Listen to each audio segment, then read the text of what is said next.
एक east India company ने देश को गुलाम बना दिया 60-70 वर्षों में।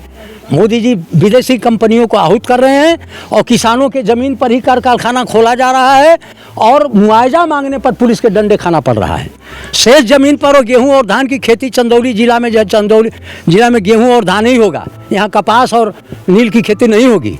तो जिस तरह से ईस्ट इंडिया कंपनी आई और चंपारण जिला में कोऑपरेटिव खेती कराई, कपास नील की खेती करा के सस्ते दाम पर किसानों से लेना और विदेश में महंगे दाम पर निर्यात करना, यही है 3 विधेयक। गांव मीटर बॉक्स की चुनावी यात्रा जनता जी में, और आज जनता जी पहुंचा है आरंगी ग्राम में। यह आरंगी ग्राम बिहार और यूपी के बॉर्डर पे पड़ता है। जब हम इस गांव में आ रहे थे तो हमने रोडों की स्थिति देखी तो काफ़ी ख़राब, और यहाँ के लोगों ने बोला कि आइए और हमारी परेशानियों को बताइए। तो हम आरंगी गांव के कुछ लोगों से मिलते हैं और यहाँ के क्षेत्रीय मुद्दे जानते हैं। आपका नाम? बबलू पांडे जी। क्या समस्या है इस गांव की? बहुत समस्या है। यहाँ खाद नहीं मिल पा रहा है, धान का किसान नहीं खरीदा जा रहा है, रोड की स्थिति खराब है जी। तो आपने इस समाधान के लिए किसी नेतागण से या किसी जिम्मेदार व्यक्ति से कुछ बोला? सब लोग जानते हैं यहाँ के जिम्मेदार व्यक्ति जो नेता हैं, जब सरकार बनी उनकी तो पहले ही बोले थे कि उनके मुख्यमंत्री जी की गड्ढा मुक्त कर देंगे उत्तर प्रदेश को। अब इस समय गड्ढा युक्त हो गया है जी। और यहाँ के जो विधायक साहब हैं उनका कैसा रहा कार्यकाल यहाँ पे? उनका कार्यकाल हमारे दिमाग से ठीक नहीं है, हमारी सोच से जी। कारण कुछ विकास हुआ नहीं। आप हमारे यहाँ आए, गुणे नहीं है, बस सबसे बड़ा सारांश बता रहा हूँ। क्या? सामाजिक चिंतन होना चाहिए नेता के अंदर। मंच पर बोलना ये बहुत आसान है, हम भी लेक्चर दे सकते हैं। आपका नाम? हम धनंजय सिंह जी। मंच पर बोलना आसान है, इंटरव्यू वाले लड़के थोड़ा सा पढ़ने के अखबार से अखबार बोल सकते हैं, लेकिन मंच पर बोलना और नीचे उतरने के बाद पहचानना तक नहीं पब्लिक को, और 100% झूठ बोलना, करोड़ों रुपया फेंक करके जो है जनता को मुर्गा बना करके वोट ले करके और सबसे बात धोखा देना, ये प्रजातंत्र माफिया तंत्र बन चुका है, समझिए कि नहीं। और इसके लिए अंग्रेजों को हटाने के लिए जितना संघर्ष करना पड़ा है उससे ज़्यादा संघर्ष करना पड़ेगा, तब ये सरकार हटेगी। बिहार में जो है इलेक्शन रहा, बिहार में एकदम सारा पब्लिक परेशान, इसके बाद भी इनकी सरकार बन गई। शिक्षक, किसान, बेरोजगारों को रोजगार देंगे, मोदी जी ने बोला था 2014 में। जो रोजगार सपा सरकार में मिला था उनको ऊपर से पाके हुए आम की तरह नीचे गिरा दिए। कहाँ रोजगार है? एक ईस्ट इंडिया कंपनी ने देश को गुलाम बना दिया 60-70 वर्षों में। मोदी जी विदेशी कंपनियों को आहूत कर रहे हैं और किसानों के ज़मीन पर ही कारखाना खोला जा रहा है और मुआवजा मांगने पर पुलिस के डंडे खाना पड़ रहा है। शेष ज़मीन पर और गेहूं और धान की खेती चंदौली जिला में, चंदौली जिला में गेहूं और धान ही होगा, यहाँ कपास और नील की खेती नहीं होगी। तो जिस तरह से ईस्ट इंडिया कंपनी आई और चंपारण जिला में कोऑपरेटिव खेती कराई, कपास नील की खेती करा के सस्ते दाम पर किसानों से लेना और विदेश में महंगे दाम पर निर्यात करना, यही है 3 विधेयक।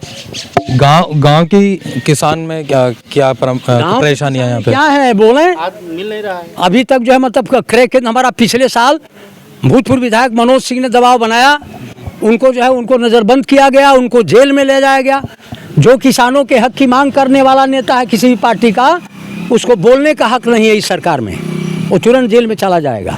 यही है प्रजातंत्र। जिस देश को आज़ादी दिलाने के लिए सरदार भगत सिंह, शेखर आज़ाद, अशफाक उल्लाह, हिंदू और मुसलमान भाई मिल करके आज़ादी लिए, आज हिंदू और मुसलमानों को लड़ाने वाली ये आरएसएस मीन्स भाजपा, ये केवल भड़ैती करना जानती है, इनको प्रशासन करने से मतलब ही नहीं है। बिजली विभाग, रेल विभाग सब कॉन्ट्रैक्ट हो गया, अब खेती बची है भी कॉन्ट्रैक्ट होगा। इसके बाद किसान खुद जो है मरेंगे खाने बिना, और बाद में उनको भी मरना होगा। किसान ही, मैं सुशील विधायक को मंच पर लथेड़ कर बोला था, हमको डर नहीं है सुशील फुशील से। मैंने 400 HP का ट्रांसफार्मर का मांग किया था, यहाँ कैनाल 2 गांव की सिंचाई होती है, 225 का मोटर जो है लोहा लक्कड़ की तरफ फेंका गया था। जितने भी विधायक सांसद आए मैंने उनको एप्लीकेशन दे करके और वो ट्रांसफार्मर की मांग किया, लेकिन वह ट्रांसफार्मर नहीं दिए। इसके बाद सुशील सिंह विधायक आए, वो सकलडीहा के विधायक थे, हजारों के बीच में मैंने उनको कहा, हम नहीं जा रहे थे, हमारा नाम अनाउंस किया गया तो हम गए। हमने कहा कि इस प्रांगण में उपस्थित हमारे गांव और क्षेत्र से आए हुए ईश्वर तुल्य किसान मजदूर भाइयों और उनके घर से निकल कर आने वाली देवी स्वरूपा माँ बहनों बच्चियों, मैं अपने पवित्र हृदय से आप लोगों का अभिनंदन करता हूं और आप लोगों के साथ समवेशित मुख्य अतिथि का स्वागत करते हुए अतीव कष्ट के साथ जो है हम इस क्षेत्र की समस्या से अवगत कराना चाहता हूं। मैंने कहा विधायक जी, हमारे यहाँ रामलीला 70-72 वर्षों से होती है, मैं नहीं जाता देखने के लिए, लेकिन राजगद्दी के दिन हम जाते हैं। आप आए थे और मैंने एक ट्रांसफार्मर की मांग किए थे आपसे। पीछे सांसद जी महेंद्र पांडे जी आए थे मिडिल स्कूल में, तो मैंने उनको बड़ा स्वागत किया और मैंने कहा कि देखिए भाई, किसान यहाँ मर रहे हैं क्योंकि 225 की मोटर है, ट्रांसफार्मर जो है उसके अनुरूप है नहीं, और जो है 45 की मोटर 10 मिनट पर लाइन कटती है। कुआं आरगी दोनों गांव के किसान आपस में हर साल लड़ते हैं। तो इसलिए हम आपसे रिक्वेस्ट कर रहे हैं पांडे जी कि आप कम से कम एक ट्रांसफार्मर देकर दोनों मोटरों को संचालित कर देंगे तो कुआं और अर्गी दोनों गांव के किसानों की समस्या हल होगी और लड़ाई भी बंद हो जाएगी। क्या बाबू साहब, हमको बड़ा सम्मान दिया और हमारी सरकार आएगी तो किसानों की कहने की ज़रूरत नहीं पड़ेगी, उनकी समस्या अपने आप हल हो जाएगी। समस्या क्या हल करेंगे? वो तो दिल्ली में सोते हैं, बड़े आदमी हैं, तनख्वाह पाते ही हैं, सांसद बन गए हैं। जब इलेक्शन आता है तो फिर झूठिया का बोलने के लिए, वोट लेने के लिए 4-10 तो मक्खनबाजों को फंसा करके लड़कों को और उनके माध्यम से वोट लेने का काम करते हैं। तो इस तरह से मेन चीज़ है कि ये भाजपा पार्टी जो है तमाम माफियाओं को अपने पार्टी में मिला रही है और दूसरे पार्टी के लोग किसान के हक की मांग करना चाहते हैं।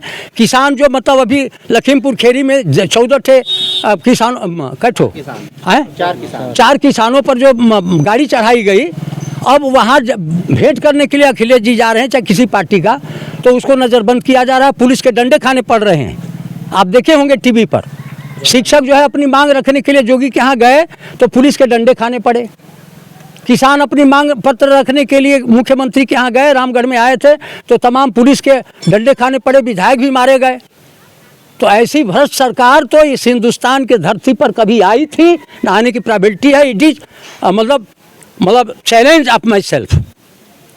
मैं शिक्षक रहा हूँ और कोई इस गांव का कहने वाला नहीं, प्रधान कोई भी हो, और गांव का जितना भी विवाद खड़ा हुआ, बोलिए क्या पढ़ाते थे आप? धन्य सिंह, आप पढ़ाते क्या थे? शिक्षक रहे हैं, हम शिक्षक रहे हैं, साइंस साइड के स्टूडेंट रहे हैं, साइंस के पढ़ाए हैं, टीचर हैं। यशो आए जो है अजीत सिंह जो है इस गांव का प्रधान है, उसके ऊपर FIR कर दिया गया पराली जलाने पर। आज पराली जलाने पर जोगी सरकार FIR कर रही थी, आज क्या वजह है कि उसी अखबार में आप कह रहे हैं पराली जलाइए? ये क्या बात है? वोट लेने के लिए अयोध्या का मंदिर बन जाने से जो मतलब किसानों की जिंदगी तबाह हो रही है, उससे भोजन मिलेगा? अरे वोट बैंक है, उस मंदिर में भगवान नहीं है और न तो उनके प्रति इन लोगों की कोई आस्था है।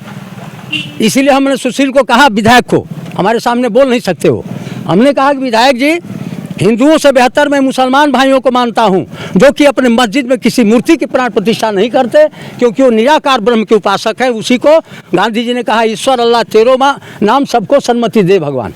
तो इसलिए गांधी जी को गोली मारे ही RSS वाले नाथूराम गोडसे, उस समय गोली मारा गया जिस समय कि वो प्रार्थना सभा में जाकर भगवान की प्रार्थना करने के लिए जा रहे थे। कोई मुसलमान गोली नहीं मारा है, वही नाथूराम गोडसे मारा है जिसके जो है प्रोडक्ट है ना, ये जोगी है और ये मोदी है। अरे नीरव मोदी विजय मल्ल्या मुख्यमंत्री रहे गुजरात के, तो करोड़ों अरबों रुपया लेकर भाग गया, तब उनके ऊपर कोई ऑब्जेक्शन नहीं रहा। अब क्या अखबार में निकालते हैं इतना लूट कर भाग गए। ये घोषणा किए कि हमारी सरकार बनेगी तो स्विट्जरलैंड बैंक में इतना काला धन है कि हम निकाल करके जीरो बैलेंस जो खुलवाए थे महिलाओं के नाम से 15-15 लाख देंगे, 15 पैसा नहीं मिला। किसानों की आमदनी दूनी करेंगे। अगर ये वर्तमान सरकार पुनः रह गई तो एक भी किसान जिंदा नहीं रहने वाले हैं हिंदुस्तान में, मैं दावे के साथ कहता हूँ। ये हिंदू मुस्लिम लड़ाना, हिंदुओं का वोट कैप्चर करने के लिए मुसलमानों से लड़ाना, आज किसान के ही बेटे सरहद पर जा करके वहाँ लड़ करके शहीद हो रहे हैं, जिसमें अभी CDS जो है मतलब बहुत बड़े 3 जल थल तीनों के संयोजक थे, वो बड़े हो किसान के ही बेटे। तो हाँ, किसान के लड़के जो है मतलब मर रहे हैं। होम मिनिस्टर जो है जय साहब का लड़का नहीं मर रहा है, मोदी तो लड़का पैदा ही नहीं किए, जोगी तो लड़का पैदा ही नहीं किए, तो उनको लड़का पैदा होने में कितना कष्ट होता है और उनका परवरिश करने में कितना कष्ट होता है उनको पता नहीं है। इतना निष्ठुर और निर्दयी तो कोई मुख्यमंत्री नहीं हुआ। ये केवल आदेश देने की सरकार जानती है। ये जो है मतलब ये गैस सिलेंडर सब्सिडी माफ हुआ, 400 रुपया, सब लोग खुश है भाई, वोट दो 400 रुपया में गैस मिलेगा। सब्सिडी खत्म, 1000 से ऊपर जा रहा है। बिजली बिल बढ़ती जा रही है। तो इस तरह मेन चीज़ यही है कि 2014 में गुजरात के मुख्यमंत्री पद को डिस्प्लेस करके प्रधानमंत्री कुर्सी पर बैठने से पहले जो भी इस भाजपा ने घोषणा पत्र किया है 100% नहीं तो 99.9% झूठा साबित हो रहा है। आज इलेक्शन आया है तब वो विधेयक वापस हो रहा है, फिर सरकार आएगी, विधेयक आ जाएगा, है कि नहीं? अब विधेयक पे क्या बोलेंगे आप? विधेयक जो है मतलब एकदम वापस होना बहुत जरूरी था। पंजाब हरियाणा के किसान मूर्ख नहीं है, जो कि मतलब 702 किसान शहीद हो गए। जिस देश को आज़ादी दिलाने के लिए सरदार भगत सिंह, चंद्रशेखर आज़ाद और 20 सितंबर 1920 को सुभाष चंद्र बोस पहले जो है मतलब स्टूडेंट थे जो ICS का कंपटीशन क्लियर किए थे। और जब अंग्रेज पर्यवेक्षक जो परीक्षक था वो कहा कि आप कितने हिंदुस्तानियों को मार सकते हैं, तो तुरंत वो डिग्री फाड़ कर फेंक दिए और वो जापान में जा करके युवाओं को संगठित किया। उन्होंने कहा give the blood and keep मम, खून दो हम शांति स्थापित करेंगे। गांधी जी मरते समय कहे कि अगर सुभाष चंद्र बोस रहा होता तो आज हम देश का प्रधानमंत्री उसको मानने के लिए तैयार होते। तो ऐसे ऐसे नौजवान नौकरी छोड़कर तिलांजलि करके जिस देश को आज़ादी दिलाया, उस आज़ादी को आज यह भाजपा सरकार ही नहीं है ना, बहुत सी पार्टियां हैं, मैं कहना नहीं चाहता, सब लोग बर्बादी करार पर खड़ा कर दिए हैं। इस क्षेत्र का एक मनोज सिंह डब्लू आया, चाहे वो किसी पार्टी से निर्दल जीत करा, मनोज सिंह डब्लू ने जो काम किया है कमलापति के बाद, मैं दावे के साथ कहता हूं कि कोई आज तक किया नहीं है, चाहे सपा का हो चाहे किसी का है। हम लोग मनोज सिंह के साथ हैं, किसी पार्टी के साथ नहीं है। और मनोज सिंह को जिता कर छोड़ेंगे, धनंजय सिंह हैं बोल रहे हैं। It is challenge of my self. Manoj Singh जीत चुके हैं और सुशील जैसे माफियाओं को जमानत भी जब्त करा दिया जाएगा। मेरा नाम राम प्रवेश वर्मा पड़ेगा जी। क्या करते हैं? जी, हम एक पैसे से बिजनेसमैन हैं जो सोनारी का दुकान है मेरा जी। तो क्या कहना चाहेंगे, कितना विकास होना चाहिए था और कितना विकास हुआ है इस गांव में?